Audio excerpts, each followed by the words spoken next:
Welcome back to the Knight's Book Club podcast. My name is Mason Knight. Sitting across from me is my sister, McKiley Knight, right there. Hello, McCurler. McCurler.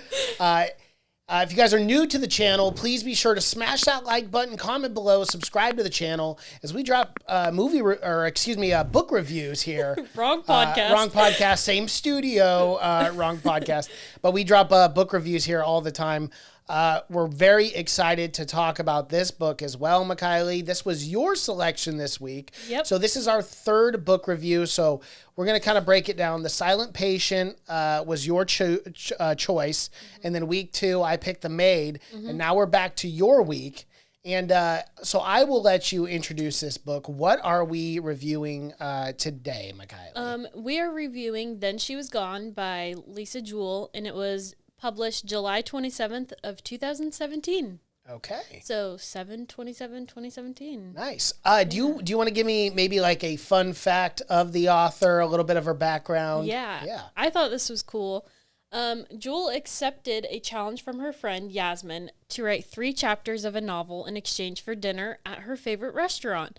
Those 3 chapters were eventually developed into Jewell's debut novel, Ralph's Party, which then became UK's best-selling debut novel of 1999. Wow, she did it on a dare, and now she's like a full-time author. Yeah, I thought that was brilliant. I tell you one thing, that's a good friend. Yasmin, I don't know who you are, just heard of you, but you sound like a really good friend. Yeah, to be able to do something like that is pretty cool because it set the path in the course of Lisa Jewell's life forever. Yeah, I bet her friend was like, Yeah, that was me.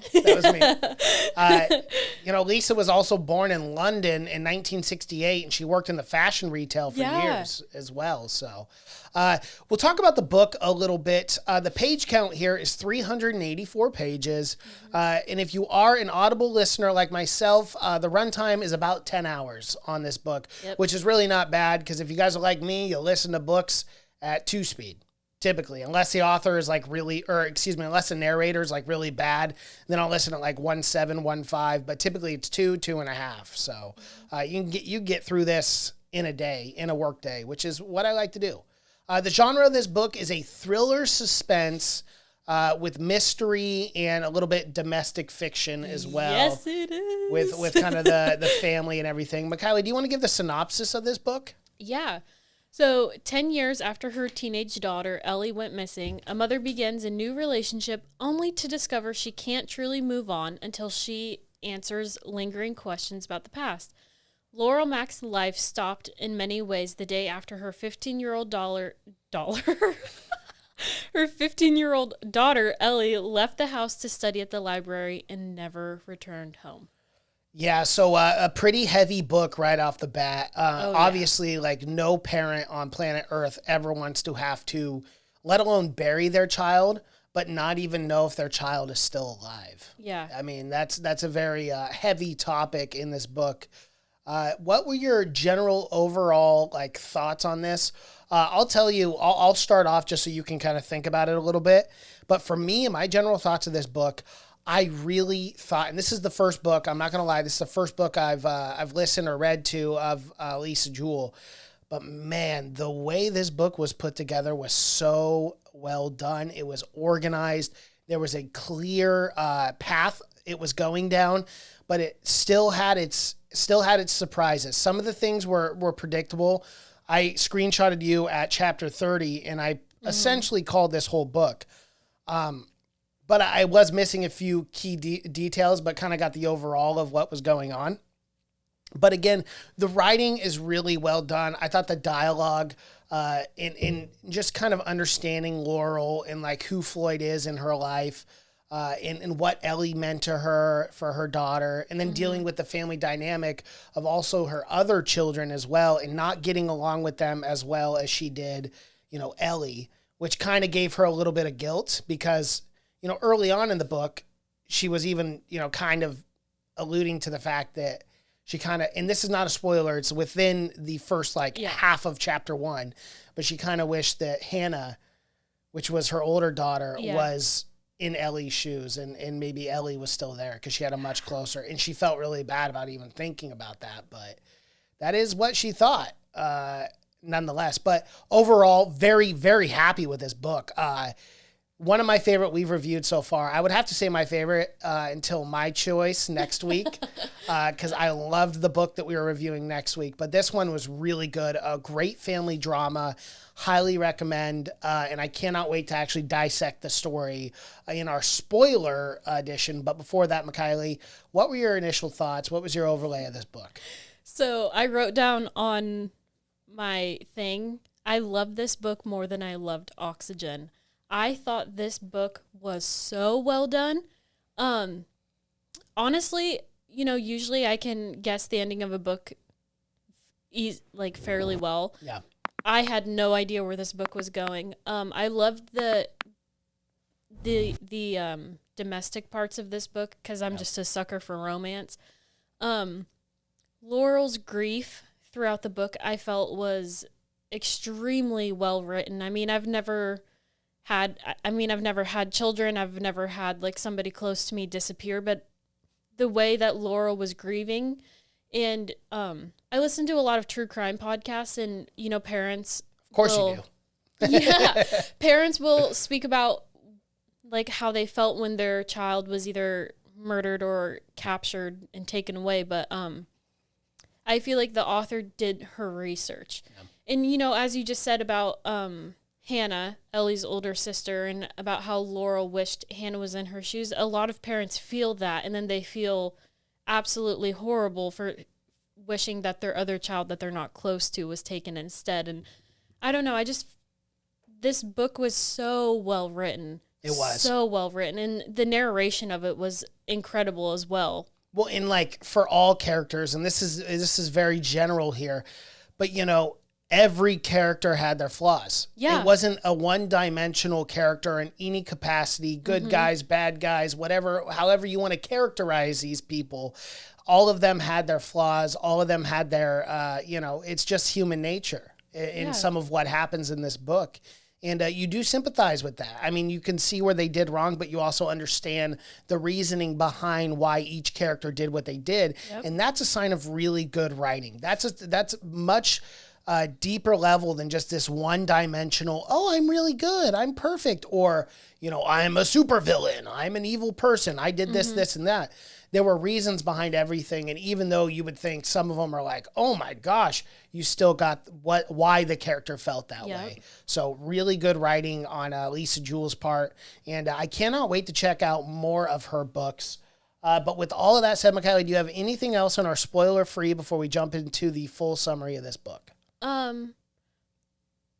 Yeah, like I said, Laurel's growth and her character development, and like I said, the way that the author wrote it, every character is complex and they're not one-dimensional, and I just have to give props to Lisa Jewell because she knows how to write her characters.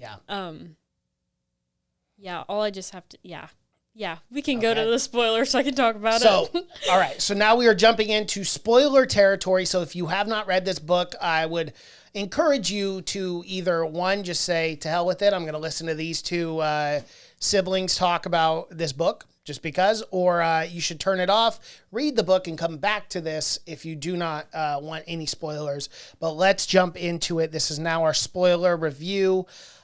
So let's talk about the prologue first. The prologue is pretty simple, easy, to the point, right? It basically says Ellie Mack is a high school student. She's believed to be 15. She has a boyfriend of 1 year.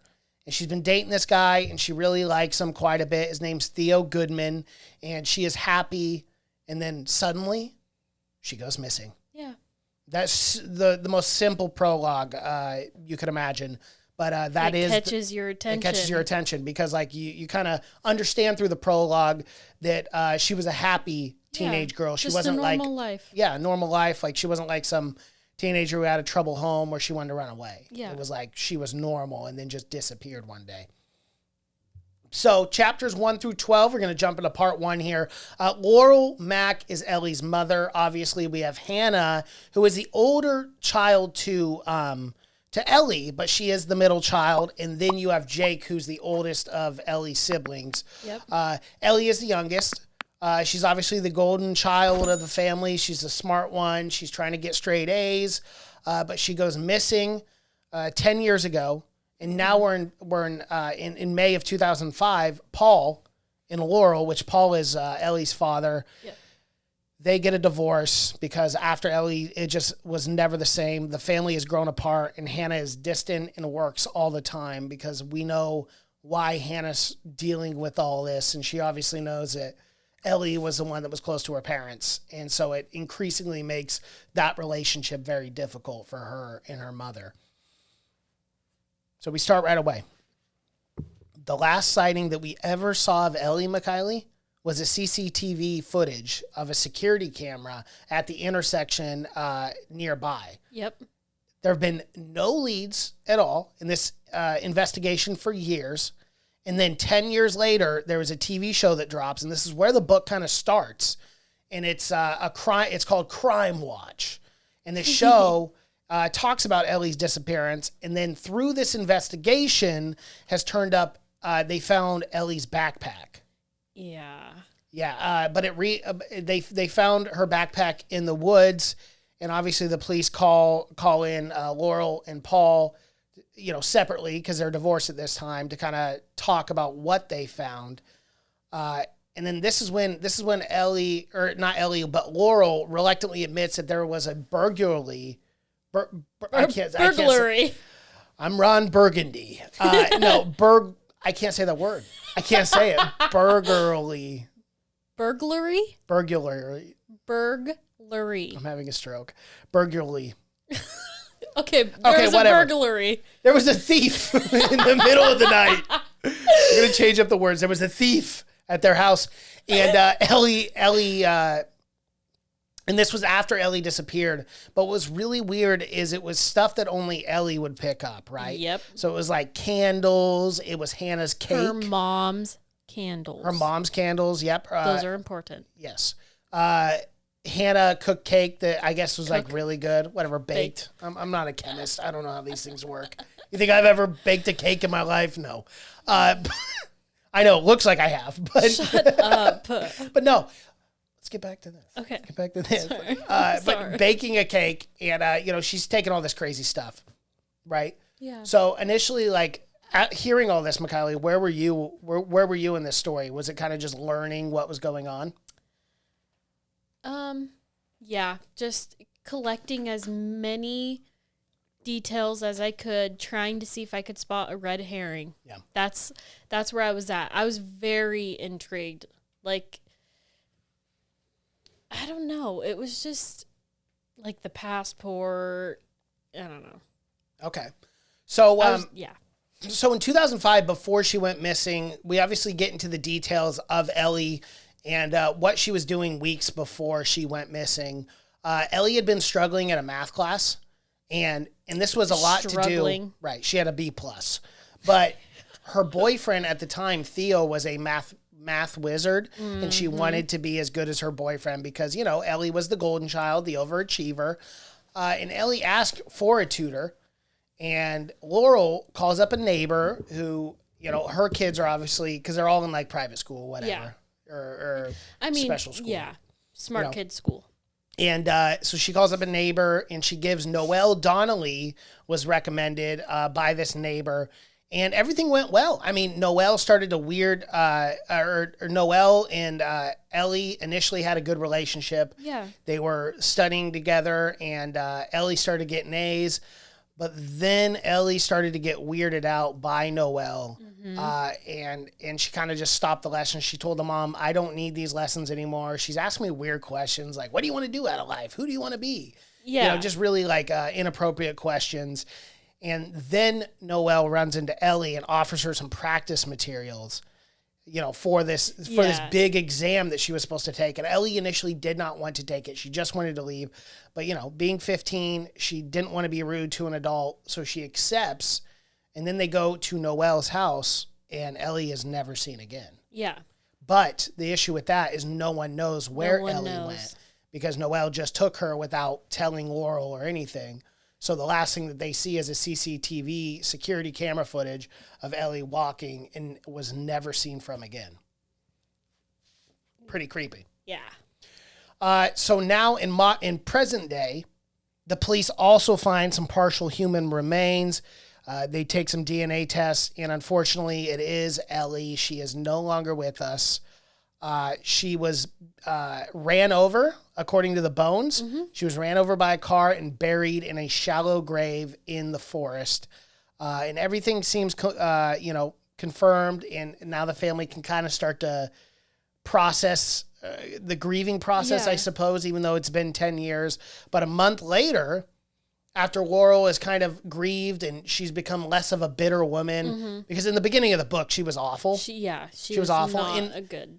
Again, like, this is where the writing is so good, because like she was awful and she was awful to a lot of people, but you understood that pain, that and maybe not understood personally, but you were very sympathetic, because this woman has gone through one of the most horrific things you can go through on planet Earth, having your child disappear, having that hope that she's still alive for 10 years, and then finally getting the closure and saying, no, she's dead. We found her bones. It's very, very sad. So the writing was good here. And then Laurel kind of starts to open up. She starts to live her new life. She's healing, and she can finally, put all these worries, all these stresses to bed. And Laurel eventually meets a man named Floyd. Yeah, I love Floyd. So Laurel and Floyd, they meet at a cafe. They go to dinner, and the relationship's kind of starting to brew a little bit here. They're starting to have some chemistry. Floyd has 2 kids. Yep. Okay, a 21-year-old named Sarah Jade. They call her SJ for short. So we'll probably end up just calling her SJ. And then Poppy, a 9-year-old from a very casual relationship that Floyd initially talks about. And Poppy's mother abandoned her at the doorstep when Poppy was 4. Yeah. So what did you think about Floyd getting introduced to him at this point in the book? Like, what did you think of Floyd initially? Well, when they were at the cafe, I was a little sus of him. I'm like, who's this man? Because he was kind of being, a little awkward. And then, and then when they went home and he introduced Laurel to SJ and Poppy. Well, we didn't meet Poppy at first. We just met SJ, but I loved him. I was starting to warm up to him. I thought he was great. Because I love domestic. I love it. My initial thoughts of him was obviously he was he obviously had game. He was smooth. He really knew how to communicate. He was also that guy who was kind of on the same path as Laurel at that point in their lives, where, they're mid-50s. They're just looking for someone to love. They've been in very tumultuous relationships. Some of that you could blame on Laurel with Paul, because Paul was a good man. Yeah. It was just, having the tragedy of losing a daughter. She said that wasn't the man that she needed after that. Yeah. So they ended up getting a divorce. And then you kind of hear Floyd's story, this casual relationship where this child gets dropped on his doorstep at 4 years old. So you're very sympathetic, because he's also gone through trauma. Yeah. And at this point, Laurel hadn't confided in him that that she did lose a 15-year-old daughter. She only brings up Hannah and Jake. Yeah. So those are the only 2 he brings up. When that happened, I was like, you have 3 children. But I understood. Yeah. Once again, the writing was done so well, because you're like, well, what about Ellie?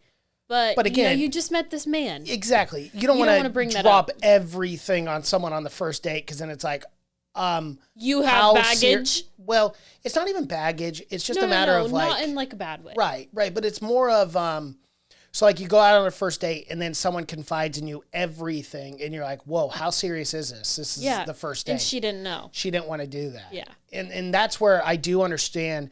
And I don't think Laurel did anything wrong there. I mean, that's traumatizing for her. She needs time to grieve and to talk about that, because it's just not something you bring up on the first date. She wants to get to know him more before she drops that heavy details on him.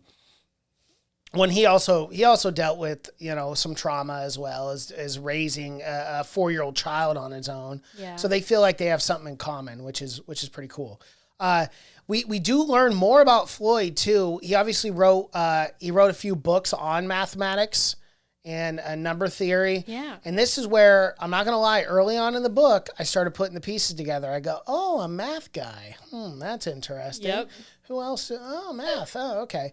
And then on their next day, on their next date, I should say, he obviously tells her that he Googled her and he does know the story about Ellie. And he felt kind of awkward bringing it up. And he's like, maybe I shouldn't have. And she goes, no, I'm ready to talk, right? Mm-hmm. And through that, the relationship's able to grow, even more. It buds and it blossoms. Yes, it does. Eventually, obviously, they sleep together. And then Laurel meets his kids and is absolutely astonished when she looks at Poppy and is like, wow, she looks a lot like Ellie. Yeah. So Poppy and Floyd have a very close relationship, which unnerves Laurel just a little. But overall, Laurel is much more excited and happy due to a relationship than, it has ever been in a long time. She finally feels like she's got a sense of family back because it's been gone for a decade now. Obviously with her strained relationship with her daughter, Hannah, and then the divorce of Paul, they've never just been a family. Then Jake married some girl named Blue, who's like a weird earthy person who's very controlling. So she hasn't had a family in a long time. She doesn't know what that's like. Yeah, she's been, excuse me, she's been on her own for so long. Yeah.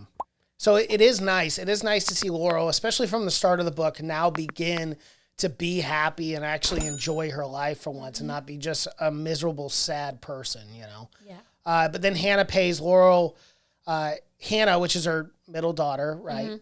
Mm-hmm. Pays Laurel to clean her apartment, so Laurel knows that Hannah has not been sleeping at home, which is a big red flag. You're like, okay, Hannah, are you dating someone? What's going on? Oh. Are we in the spoiler? Yeah, we are. Yeah. I thought for the longest time that Hannah was gay. Because the bouquet of flowers, it was just signed T, and I was like, oh, maybe it's Taylor. I didn't even put the dots together. Right, yeah. At all. Neither did I. And I was embarrassed about that. It was good. It was good writing on this part because I didn't even put two and two together, and I should have. Yeah. Because I could not right figure there, out. clear as day. Yeah, super clear as day. And we will talk about that when it comes. But obviously Laurel kind of asks Hannah. They've got a very strained relationship, so everything's awkward. I got to be honest. The narration for Hannah was really annoying. It was. I did not like it. It was like this really like breathy like. I just kept thinking of Hannah with like nose rings and like gothic boots and stuff, and I'm like, just because like the voice is like mom, mom, and I was like, oh, I did not like that narration. I didn't narration, like the narration. Yeah, the narration was of that. But nonetheless, she's talking to Hannah and doing all this, and Hannah's claiming, no, I'm just partying, like blah blah blah. Like I bought the flowers myself, and then I titled them T, and it's like, no, you didn't. You're a terrible wow. But again, Laurel has a strained relationship, doesn't want to push the issue. So she realizes, okay, my daughter will tell me when she's ready. Yeah. And then Laurel goes and visits her mom as well, who is elderly and has suffered from a stroke from a few years ago. And now like Ruby, who's her mom, is like super old. Yeah, very. But she seems to be like holding out hope that Ellie will be found. And it's kind of sad when she's got to tell her that, Ellie is we found dead. Remains. Yeah. And Ruby has a tough time accepting that, but is still alive and still on Earth because she feels like she cannot leave Earth until her daughter is happy, which is Laurel. Yeah. Which is really, really sad. I got a little choked up. Did you? I'm not going to lie. I was getting choked up during the scenes with her mom. Yeah.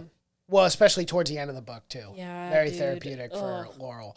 But yeah, everything's going good right now in Laurel's life. Like she feels really happy. She's trying to mend the relationship with Hannah. She's actually even talking to Jake now, her oldest son, who she never talks to, maybe once a week. And things are going really well. She's actually talked to Paul. She wants to meet Paul's fiance, girlfriend, whatever, wife. I don't know what she is. I think she's a wife. She's his wife now. I can't remember her name for some reason. Scooty or something like that. It's kind of a weird name. But nonetheless, Laurel actually decides to plan a big family dinner. I was like, whoa. With Floyd and Paul and his partner, Bonnie. Bonnie's her name. Bonnie, not Scooty. But Bonnie. So they all actually finally meet up, and Hannah's the one that's like, "No, Mom, I don't want to do that." I hated the narration of Hannah, but no, Hannah's very, very much against it. She doesn't want to do it, and she says, Mom, like if this goes wrong, I'm going to blame it all on you. Yeah, I was so like, it's kind of a lot of okay, pressure. But the dinner actually ended up going fine, and that's what was shocking for me. I thought for sure some stuff was going to go down where it just wasn't going to end well for him at all, but ended up going pretty well. Yeah, I was extremely happy at the end of the dinner scene, and because, I just was rooting for all of them. I wanted all of them to just be happy and not necessarily, like, move on with their lives, but accept, Ellie is gone. Mm-hmm. She won't be coming back, and, let's grow as a family from this. Because, a lot of families get separated during times like this, and the relationships are never repaired. Yeah. So I was rooting for them so hard. Well, and it was crazy too, because when Paul showed up with Bonnie, Paul leans over to Laurel and says, "Wow, does she not look a lot like Ellie?" She goes, my jaw dropped. Mm-hmm. I was like, because if Paul's even recognizing it, it's like, okay, there's something that is just too coincidental. Yeah, about like this, who's Poppy's mom? Right. So, spoiler. No, just joking. So now we're into like chapters 23 to 26. Laurel finds an envelope. So everything is going well in Laurel's life. And of course, this is how books go, right? Everything's going well. Everything's good. You're like, oh, happy ending. Boom. You get slapped with this. Laurel finds an envelope addressed to Noelle Donnelly. In Floyd's house. Yeah. And then Floyd drops a bomb. So about that, that's Poppy's mom. You remember that casual relationship that I had, that redheaded broad I told you about? That's her mom. Yeah. Which, again, you put two and two together, this doesn't make sense. Noelle, I had a mind blank there. Noelle is like full-blown Irish, red hair, everything. Why does Poppy have golden blonde hair? But So when Laurel first sees that envelope, and even after she started talking to Floyd, she couldn't remember the name Noelle. Like, she knew the name Noelle, but it didn't click for her that was Ellie's old tutor until a couple pages later. Right, and she started like going through her old phone books back when you used to have those. Like you would write everyone's number down before you had a cell phone. And she saw a little sticky note, a pink sticky note, on the side of it from the neighbor that recommended Noelle to her. And then she ends up calling that number, and it obviously isn't Noelle, but it's like her cousin or something. Yeah, one of her young cousins. Or it might be her nephew. Because... Or nephew, yeah. Yeah. Mm-hmm. Nephew. But, so anyway, Hannah tells Laurel that Ellie thought Noelle was creepy, because remember... Laurel then calls Hannah and kind of gives her the deets and is like, "Do you remember this Noelle Connolly or Donnelly?" And Hannah's like, "Oh, vaguely, Mom. Good talking to me." Yeah, I remember. The narration, guys. Please go listen to the audiobook. It's so bad. But Noelle always thought that, or Ellie always thought Noelle was like super creepy and weird. And Laurel goes through Ellie's journal. Yeah. And then she confirms it, that Ellie was like towards the end of this tutoring. Yeah. Like Ellie was writing, Noelle's creeping me out. She's asking me inappropriate questions. I don't feel comfortable. I think I'm just going to ask my mom to not see her anymore. And anyway, I love Theo. Theo's awesome. Hearts, right? Hearts, smiley 15-year-old girl, of course. But Floyd acknowledges that she was a very clingy fan of his books. So like now it's at this point where Laurel needs answers from Floyd. She goes like, what was the relationship? How did it happen? And Floyd's side of the story is she was this clingy, crazy fan of her books.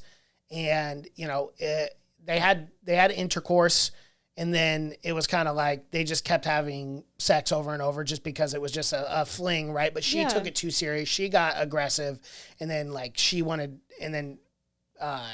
Floyd was like, "I don't want to bail. I don't like this. It's not what I wanted." So yeah, that's kind of where that ends. Big cliffhanger there, right? Very What were your suspicious. thoughts? Yeah, what were your thoughts like reading through this and hitting that point and hearing from him that Noelle was like this crazy clingy fan?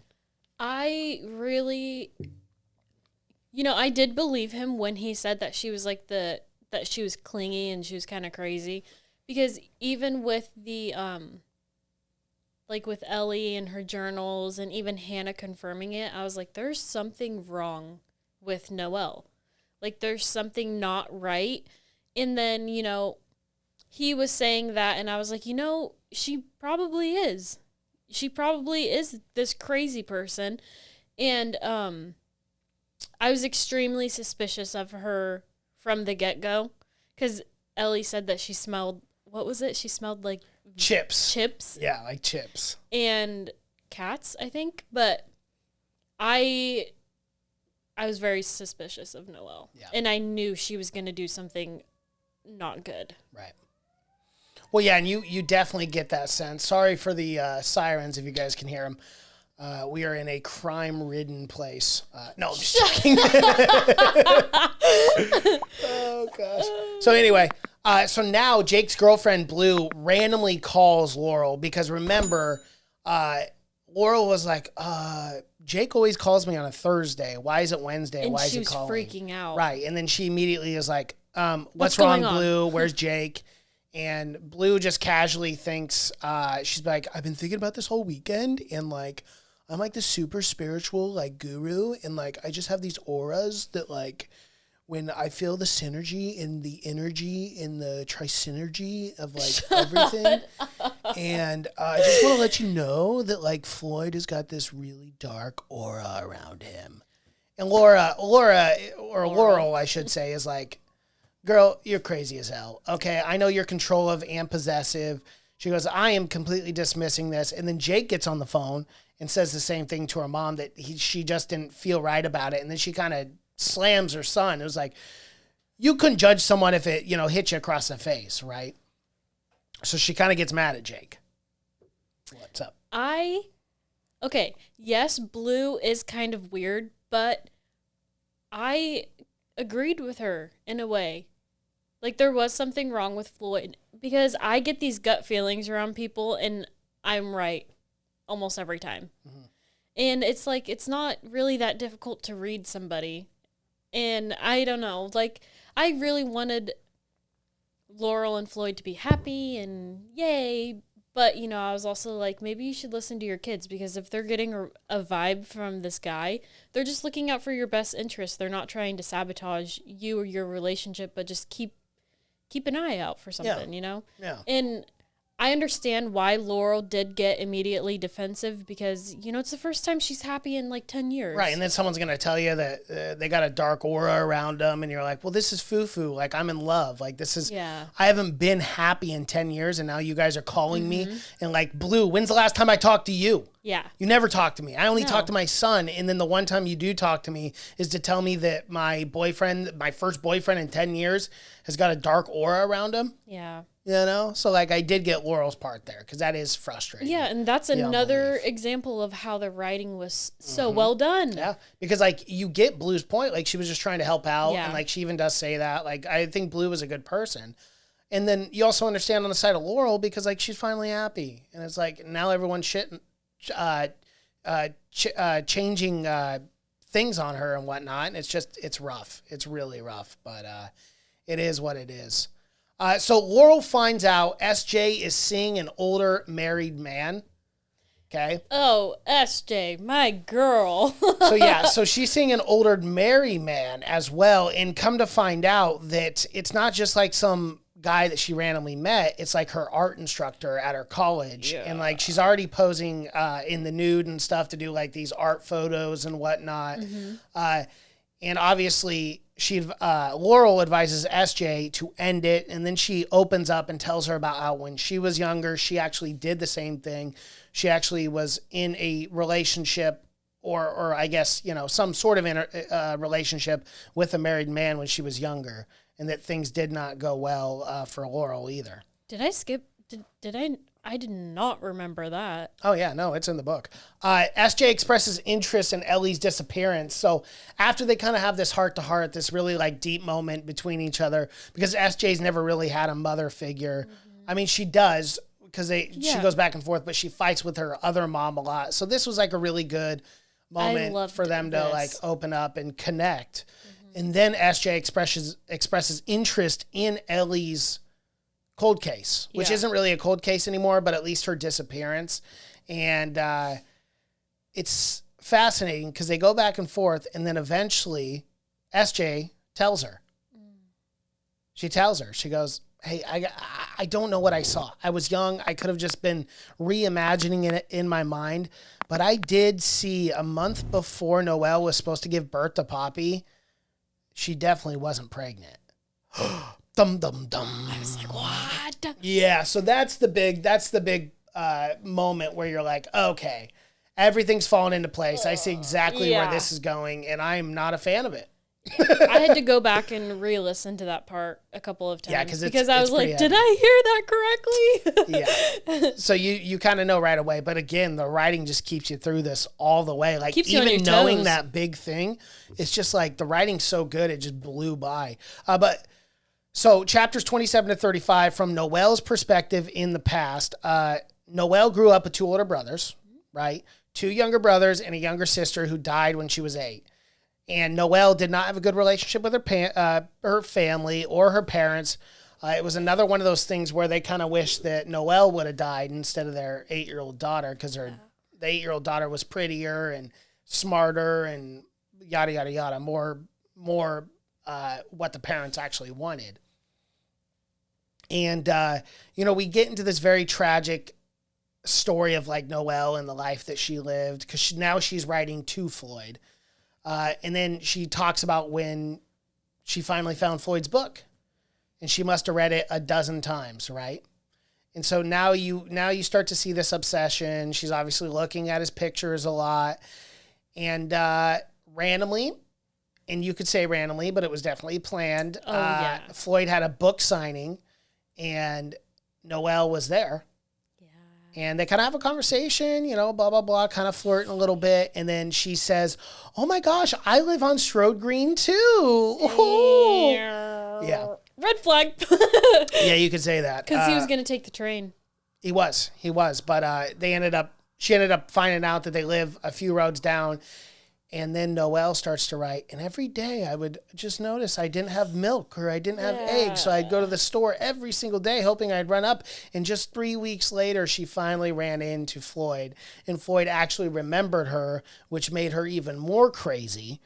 And then all she wanted to do was be in a relationship with Floyd, have sexual intercourse with him so that she could, like, sink her talons into Floyd and never let go. But unfortunately, like, when Noelle would show up, she was very cold to SJ. Like, very, very cold to her, because I guess the first time SJ saw her, she kind of grimaced like she was a monster. So, and Noelle said that, like, that was the defining moment where she realized, like, she wasn't, going to be a mom or anything. From, like, Noelle's perspective, in these chapters, every interaction she had with SJ, she was just so mean. And SJ at this point was what, like, should have been like 13 13 14, or 14. 15, yeah. And I'm just like, dude, she's not a child. Right. Because, Noelle speaks about how she doesn't really like children. And I'm like, but this is a teenager, or almost a teenager. Like, it's not that hard to interact with teenagers. Yeah. But, she's just not motherly at all. Well, and then over the course of time, Noelle does get pregnant. But again, she doesn't have those good genes or something, and she loses the baby. Yeah. And then it happens again. But the first time that she lost a child was when she was tutoring Ellie. Yeah. So now the stories are kind of intertwining. The first day time of tutoring. Yeah. And she becomes obsessed with Ellie and her seemingly, like, perfect life. Right? Because then Noelle's, like, talking about all these things. Oh, Ellie's just perfect. She's so smart. She's got a very attractive boyfriend, which is kind of creepy of her to say, because the boyfriend is, like, 15 as well. Yeah. But she's, like, hyper obsessed with this Ellie. And then Laurel calls an old number she has for Noel, and it ends up being Joshua Donnelly, which is the nephew. Yeah, I was initially wondering if he was going to be in on it or anything like that, but he was not. What did you think when this happened? When Laurel called Joshua, or when? Yeah, when Joshua answered. Yeah, I was immediately suspicious. I was like, what? Who is this man? I didn't really have a lot of thoughts going on in my brain at the time. I was just on my toes, suspicious immediately because, the phone is still working. This line is still registered somewhere. Like, yeah.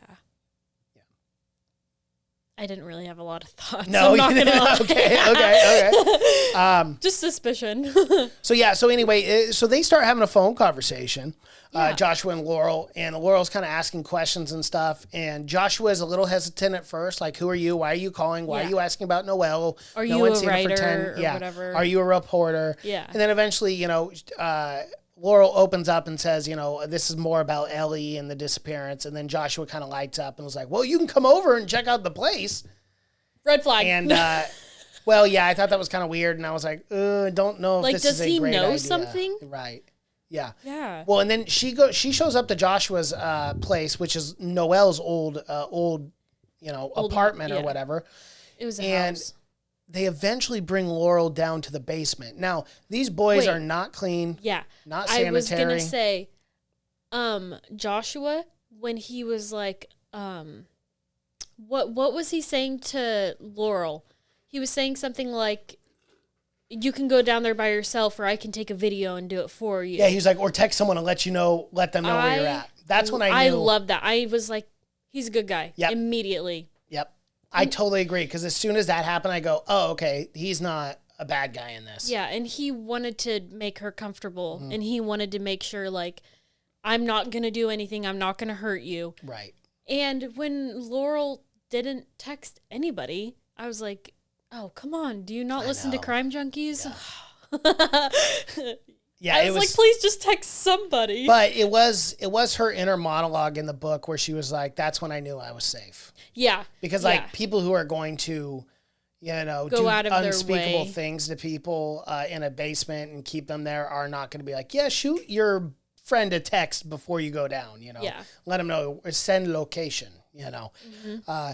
But yeah, nonetheless, so she goes to the basement, and obviously this has been like 10 years later. Joshua has never even thought about cleaning the basement one time. This disgusting pig of a human being. He might be a nice guy, but he is a dirty boy.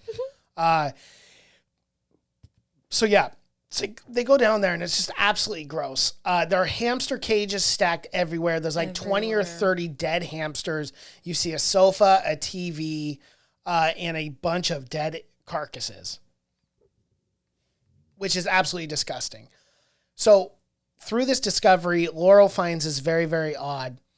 And she looks down and she finds a tube of lip balm. And in the book, she says, I don't know why, but I felt like it was mine. So I picked it up and I put it in my pocket. Yeah. She goes and she puts it in her pocket. Mm-hmm. She obviously says goodbye to Joshua. Thank you for, letting me look around and whatnot. And then she takes it home. She pulls out Ellie's old stuff, and she found the missing lip balm from her complete set that she had before she passed away. And that's when I knew. Oh, yeah, for sure. Yeah, I knew a long time ago. No, like that confirmed. That you knew for sure, yeah. And then Laurel, see, again, you might know some of the big plots in this book. But you don't know the subplots. But you don't know the subplots, and like the writing is so great that like even though you do know, you still want to see how all the characters end. Oh yeah, and that's what's just awesome about how Lisa Jewell writes her books. Like this one particularly was really good, but we'll get back to that. Laurel takes Poppy to meet Joshua. Okay, because now at this point, like she wants to let Poppy kind of meet her family. She's not telling Floyd about this either. She's kind of keeping it behind his back, which is a little shady. But I understand. Yeah, right, because Poppy doesn't have anyone. She's homeschooled. And we haven't even really talked about Poppy. Super intelligent child. Poppy's 9, I believe, in the book. Yeah, she's 9. She's 9, super intelligent, homeschooled, reads 3 books a week. Like, just better be my kid. yeah, like cream of the crop, like super intelligent child. So Laurel obviously wants her to be able to meet her family and find out, a little bit about her past, because she's like very sheltered as a child and she acts like an adult. She still wears like dresses instead of, what 9-year-olds wear, which would be like, I don't know, a Clothes t-shirt. that don't match. Yeah, a t-shirt and jeans. But she doesn't wear that kind of stuff because she's a very different child. Yeah. She was raised by a single father, homeschooled, doesn't have friends. So Laurel takes her to go see Joshua to meet, some of her cousins, some of her relatives. Poppy at first is hesitant, but then really eager to finally meet some of her blood relatives, which is nice for Poppy. However, she does refuse to enter the basement. Poppy does, because when she was small, when she was 4, her mom used to say, "Don't you ever go to the basement. There's a monster down there who will eat you." Yeah. And my so stomach Poppy dropped. Yeah, so even Poppy at 9, even 5 years later, would absolutely refuse to go to the basement of Joshua's home that used to be Noelle's. And the next day, Laurel sees Theo, Ellie's old boyfriend, and with a woman, but not just any woman. Theo is T, and he is with Hannah. Yeah. So now Theo and Hannah are dating, and Laurel finally discovers that and is a little hurt by this. Laurel's a little hurt because she realizes that her and Hannah just don't have a good relationship, and that she knows why, but she doesn't want to admit why. Yeah. I think in a lot of ways. But we will get back to that because that's a very important plot. And it's a really good subplot with like Paul and calling him up.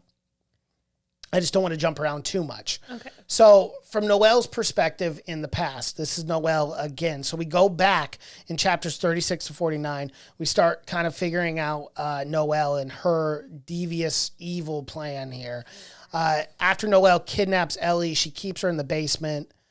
And Noelle's got this really weird idea that, like, if I get her a hamster, she's going to, like, fall in love with this place. Yeah. Which is like, no. Because when they were in the tutoring sessions, they were in the tutoring sessions, Noelle would, like, bring up these weird conversations, totally inappropriate conversations with her. And she said something that... Like, would you ever want a pet? Yeah. Pet hamster or something like that. And, Ellie was uncomfortable and she was like, yeah. Even though she didn't even want one. Right. And so Noelle in her mind just was like, oh, I'm going to get her hamsters and then she'll love it here and she'll love me. Yeah. Because she even said that she was like obsessed with Ellie. Mm-hmm. Like obsessed with Ellie. Obsessed. Well, and this is where things kind of go off the rails, and this is where it really gets dark and disturbing. Mm-hmm. So she's got Ellie, she's captured her, and then one day she drugs Ellie. And Ellie kind of falls asleep, and then when she wakes up, it's kind of this long timetable, but then I would say like 3 or 4 months later, she starts feeling like her stomach, and she's just always uncomfortable, and it feels like her stomach's rumbling or like something's kicking her.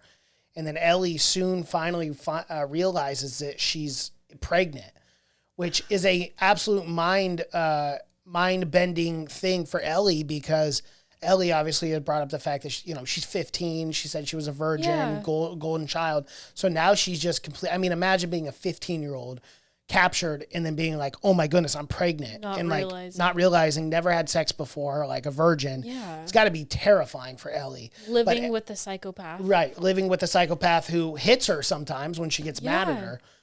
So Noelle is kind of just all over the place. So she finds out she's pregnant. She's panicking. And at the same time, this is when Noelle starts to fake her pregnancy with Floyd. Yes. That she got pregnant again.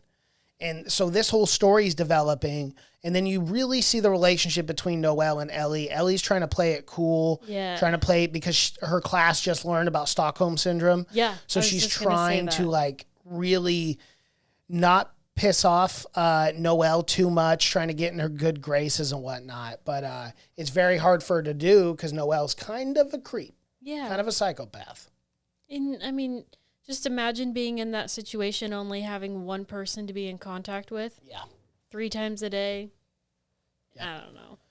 Well, then at one point, like Noelle kind of got tired of like having Ellie as a captor and was just making her sandwiches like once a day and not really doing anything for her at all. And Post-pregnancy. Post-pregnancy too. Well, that's where it really gets. Whatever. That's when it really gets dark. Noelle did end up bringing her a TV and like, did she say a DVD? Yeah. And some books. Yeah. Yeah. Which cool, I guess. No. I still don't want to be captured. I know. I still don't want to be imprisoned. No. But I want to be held against my will. At least she gave her some form of entertainment. Sure. Because Ellie did try to break out. Yeah. A couple of times. No, she did. Yeah. And she had that one window. Oh, reading that just broke my heart. Yeah, it's pretty sad. But yeah, if you're ever captured, just find a little ropey rope, wrap it around, and strangle whoever your captor is. I'm surprised she didn't do that with the bed sheets. Right. But she's 15. So. She's 15. Probably wasn't thinking that this crazy broad's going to kill her. No. Okay. So it is what it is. It is what it is. But so, yeah. So anyway, Laurel calls Noelle's parents, who report that they haven't seen her in decades. Okay. She was supposed to move and go live with them along with Poppy at one point, but she ended up dropping off the baby at Floyd's and then just completely disappearing off the face of the planet. Yeah. So Poppy was 3 or 4 when she was supposed to go move to Ireland. Right. And there's one really important part that I forgot to bring up. But a month before Ellie was supposed to have the child, or Noelle was supposed to have the baby, Floyd broke it off with them anyway. Yeah. So that's when Noelle's like craziness really How am I supposed to get him back? Right. How am I supposed to get him back? And then like, do I even want him back? I should just kill you. Like, she really turns into a psychopath. Literal. Yeah. Yeah, and then she starts becoming extremely unhinged, and this is when you're really scared for Ellie, and inevitably what will happen to Ellie. Yeah. Even though I knew what was going to happen, I was still like, please just have this turn out well. Please. Yeah. I beg you. So, obviously, we just talked about Laurel calling Noelle's parents. They haven't seen her in decades. Mm-hmm. She was supposed to move back, never did. She just completely disappeared. And then Floyd tells her that Noelle was an atrocious parent and that she's better, that she's out of the picture. At Floyd's house, Laurel finds a set of candlesticks. Remember those candlesticks? In Poppy's room. Poppy's room. Remember, they were talking about that. That was one of the things that was brought up very early on in the book. The antique ones. Yep. And they were stolen by a thief, because I'm not going to say the word again because I don't know how to say it. A burglar. A burglar. After Ellie left, Poppy says they were Noelle's. So now we pretty much know everything. Bum, right? bum, bum. Mm-hmm. So around that time, when Poppy was still a baby, Ellie passes away from Noelle's neglect. Now, when we talk about neglect, we're talking about no food, literal starvation, no water. The same way, and this is really hard to imagine and picture, but the same way those hamsters died was the same way Ellie died. Yeah. An excruciating, horrible death of being dehydrated and starved. In a couple of parts, we get to see Ellie's point, and she's like, I can hear my baby crying upstairs, and I can't get out. And at that point, when she was talking about how she could hear her baby, I literally start crying. Yeah. It's pretty heavy, to have a child taken away from you, to know that you're in this situation that you're probably not going to get forced out. Into. And you're getting weaker every day because she's literally not bringing food or anything. We forgot to bring up the point with the window. When Ellie first got down there, she wrote help on the window, hoping and praying that somebody would just walk by. Mm-hmm. And I'm just no one ever did. Oh, you poor girl. Yep. Not a good life for Ellie, unfortunately. But now we go from chapters 50 to 57. And again, we need it because I hate this woman. But we get more of Noelle's perspective for these chapters. And, they are quote unquote separated, but Floyd still has a relationship with Poppy. But the thing that's really annoying to Noelle now, the whole reason why she wanted to have Poppy was to have Noelle and Floyd be closer together. Inevitably, it ended up being Floyd and Poppy who were closer together. Yep. And this only infuriated Noelle even more and even got her more unhinged. And at this point, Ellie had just passed away. Yep. And she really didn't do much with the body. No, she just left it. She left it to decay. And then inevitably, once it started stinking, she took it. When the neighbors were complaining. Yeah, and disposed of it ran over the bones and then disposed of it in the woods in a shallow grave. As well, expecting it to be with found. the rucksack. Yeah, right. Yep. That she scattered a few hundred feet or whatever down. Yep. Yeah. So we're almost done here. But to make the chase, Floyd figures out her plan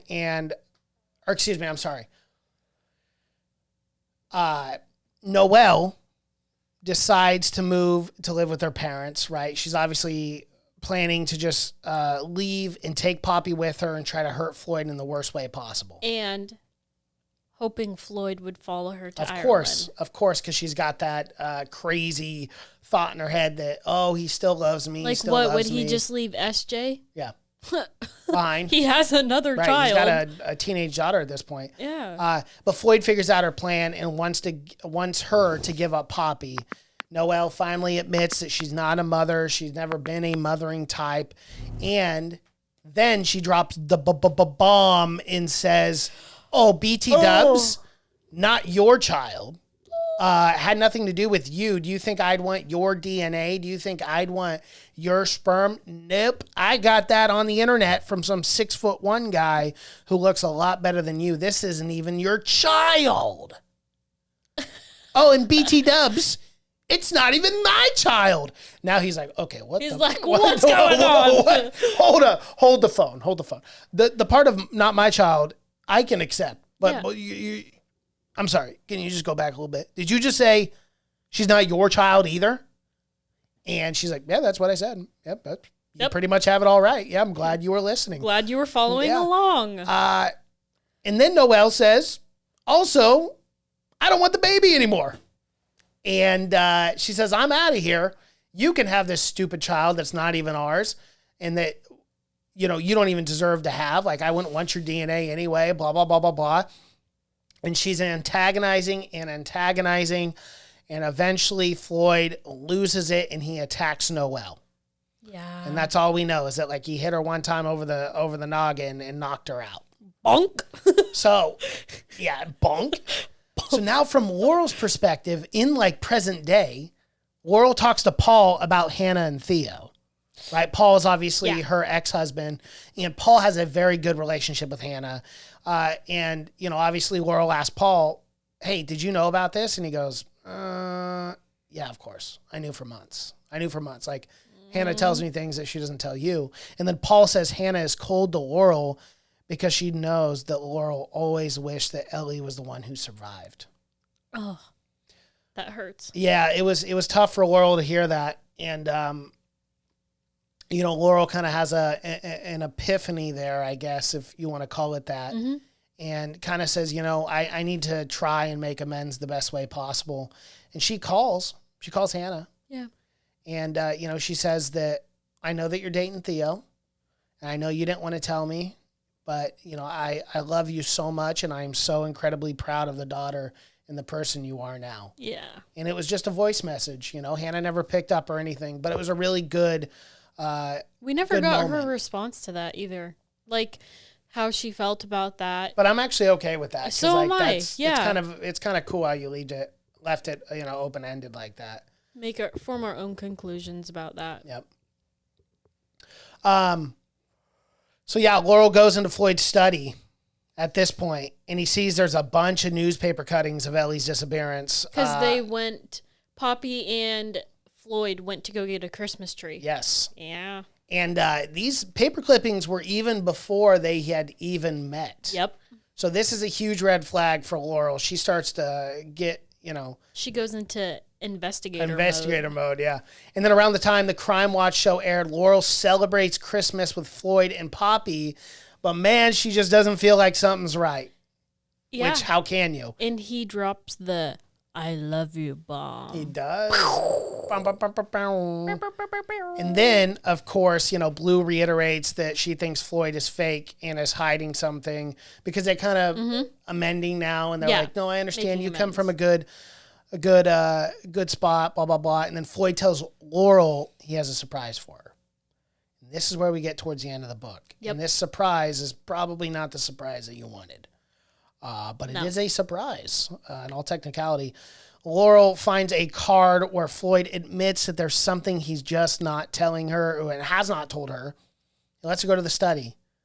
And on this study, there's a pre-recorded video of Floyd detailing everything and confessing to everything about Ellie, about Noelle, and about what he did. First off, he says, Noelle, not the mom. I am not the father. Ellie on Crime Watch, he knew very quickly that Ellie was actually Poppy's mother. Yep. So he had found out through Noelle, breaking this all down. He told the story to Laurel in this video. But he also said that like he didn't want to go to the police because he was worried they'd suspect that he was involved in the murder of Ellie. But then he kind of fesses up again and says, but I also didn't want to go to the police because you see that flower bed out there? It's a beautiful flower bed. I thought it was a prune tree. It looks it's perfectly fertilized. The fruit is tremendous. Well, there's a dead body that is fertilizing that very, very great garden that you see out there. And if you would like to tell the police and dig up that beautiful garden, I mean, I wouldn't recommend it because the fruit is tremendous. But if you do want to tell the police, you know, she's under there. So we find out that Floyd, in a fit of rage, killed Noelle because of the circumstances surrounding what she had just told him about Ellie and about the way that she kidnapped her, kept her down there, forced her to have a pregnancy, and then completely abandoned her and let her starve to death, which is just awful. Heartbreaking. He does admit to Noelle's murder, and he tells her that she can have Poppy, and it's up to her if she wants to go to the police or not. And then we find out that Floyd drove off, and he shoots himself. How'd you feel about that, McKinley? I was so sad. Were you? Even after I found out everything about Floyd, I still loved him. Really? Because, okay, think about it this way. Oh, okay. Okay, let me sit up. Okay. He didn't know. Yes, he, could have gone to the police right when he found out about Noelle and all that stuff. And, he could have gone to the police immediately, or he could have, yes, he did kill her. He could have went to the police after he killed her. He could have maybe got, third-degree murder? Because it wasn't planned. Yeah, it was it could have even been manslaughter. Yeah, he could have just gotten manslaughter, It just broke my heart because I love Floyd so much. Yeah. And I loved his relationship with Laurel and his relationship with Poppy. Yeah, and even close. SJ. He was a good dad to SJ, too. And he was great with Laurel's family and stuff. It wasn't an ideal situation. I feel like I felt like they could have blossomed. Yeah, no, and I agree with that. Like, I really did like Floyd, and I thought he was a good person overall. It's just some things that went down. I thought killing himself was a bit dramatic. I mean, you could have just fessed up to everything, but he knew Laurel can never love him. Not after knowing all that. No. There's no way. And in a way, though, it felt like she did. Yeah, she probably did, but also, with the revelation of Poppy. They wouldn't have been happy. No, and he would have never been able to see Poppy because he's not his biological father. Like, there was a lot, and he just felt like he didn't have any more anything else to live for. And in the book, fictional character, but he does end up taking his own life, which is pretty sad. It was bittersweet. Yeah. Well, I mean, just pretty bitter if you shoot yourself, but I get what you mean. The whole ending of the last couple chapters. And then 8 months later, Hannah and Theo do get married. Yay! And Laurel is taking care of Poppy. Yay for them. I'm so happy for Hannah and Theo. Yeah. I'm very happy for them. I mean, they're fictional characters. They are fictional characters, what I mean. But you're happy for the ending of the book. So we'll talk about the epilogue, because the epilogue here was really cool. A woman goes to the police. She found a note hidden in this book that I guess was returned to the bookstore.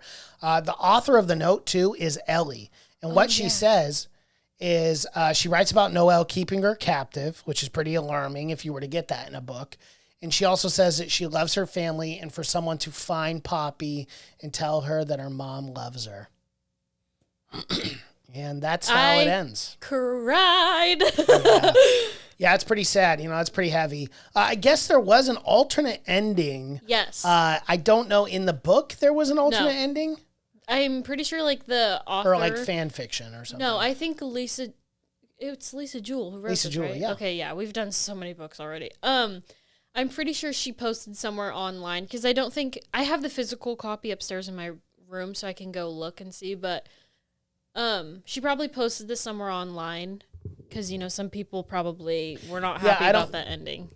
But see, that's I was happy. I like books that don't have happy endings. I like movies that don't have happy endings, like The Departed. The Departed is a great film, and it does not have a good ending. I've never. It'll blow your mind, and Leo's mind. But yeah, like books like this, like it doesn't have to have a squeaky clean ending. Like I liked the Floyd going off and doing that. Like it really just it sits with you, and it really makes you think about the book. But we'll talk about the alternate ending that someone posted somewhere on some freaking format. In the alternate ending, Ellie doesn't die. Wow. So I don't know what. No, just keep reading. Ellie doesn't die. Instead, Floyd finds Ellie in the basement after he kills Noelle. He's scared of losing Poppy, so he keeps her alive in the basement, which now I don't like Floyd anymore. And then after he kills himself, Laurel and Ellie are reunited. That actually makes Floyd more of a villain. Yes. So I don't like that ending. Let's No. stick to the one that the author initially had because it's a much better ending than having Floyd be a part of the kidnapping. I mean, I don't want to imagine that. No, thank you. No. So I guess that was the alternate ending. Kylie, overall, how did you like this book? What are your rankings for this? I freaking loved this book. I loved everything about it. Obviously not the kidnap and the murder and But so we'll let's break it down in 3 ways. Okay. Narration. 4. Okay. 4 stars out of 5. Story. Oh, 5. Wow. Yeah. So what is your overall then for this book? Yeah, 5. My overall probably 4.675. Okay, well, we're only doing 4.5. Okay. Out of 5. So what was missing for you between a 4.5 to a 5 star? I feel like just her relationship with her other kids. I mean, obviously there were some parts and like when she was on the phone with her children and all the stuff with Hannah. I thought her relationship with her ex-husband, sorry, I'll give names. Laurel's relationship with Paul, I thought that was incredible because, he still loved her. And he was like, I'm pretty sure it was this book. He was like, even though we're not married, I'm still your husband. You're still, right. The love's still there. And I love that.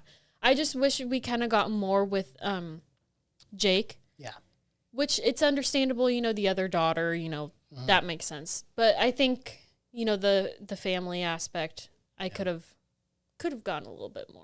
But this book was incredible, so I'm not going to complain too much. Yeah, for me, the narration gets like and I don't like to be harsh on narrators because it's a very hard job, but I'm giving the narration a 3. The narration was a little hard for me, and like some of the choices of like the voices. Yeah, with Poppy, I was annoyed. Yeah, Poppy didn't bug me. But she's a kid. Yeah, so. Poppy didn't bug me. It was more of like, Hannah and SJ and be like, oh my God, Mom. With SJ, it would have made more sense. Yeah, with SJ, that would have made more sense. Hannah, But with didn't make Hannah, sense. it was like, God, Mom, like, what are you doing? And I was like, oh my gosh, I just wanted to fast forward everything with Hannah. Yeah, so did I. But it was so annoying. It was very important. The narration for me, I'm going to give a 3 out of 5. However, the story definitely gets a 4.5 out of 5 stars. Yeah. I really enjoyed the story. And overall, I'm going to give this book 4 out of 5 stars. I did enjoy it quite a bit. I love this book. This actually was my favorite book out of all the ones that we have reviewed thus far. So far, yeah. But you may get a different opinion next week because the book that I picked is pretty bonkers, guys. So let's talk about that. The book we are reviewing next week is My Lovely Wife. Yep. By Natalie Downing. Haven't. And this book is wild. Buckle in, folks, because you are going to either love this book or hate it, but it is really good. It is really good. If you like the Dexter TV show, and I know this is used a lot on the internet for reference, and like Mr. and Mrs. Smith, like Brad Pitt and Angelina Jolie, It's kind of got a cross between those vibes. I definitely do feel it. The premise for that book is a little wild. It's like a husband and wife who are serial killers. Cool. But it's different. It's a different kind of book, but really good. I enjoyed it quite a bit. So next week we are reviewing My Lovely Wife. Mikayla, you excited? Yeah, I mean, I haven't even listened to it, haven't read the synopsis or the summary or anything, so. But just on the premise alone, right? Just me I'm telling you stoked. that. I love serial killers. All right. I mean, I don't, yeah. Yeah, well, we know. Crime junkie. I'm a girl. I love serial killers. Okay. I love serial killers. I love serial killers. All right. Well, everyone, thank you so much for joining us again on the Knights Book Club podcast. Whoop, whoop. Hopefully you guys are following along, enjoying this content. If you guys have any suggestions for us, any way you'd like for us to maybe change the show, do some things different, let us know in the comment section below. Also, give us your book recommendations, because what we will be doing is bi-weekly, we will be doing a third review where we will pull out a book from the comment section. We'll probably run a poll on it or something.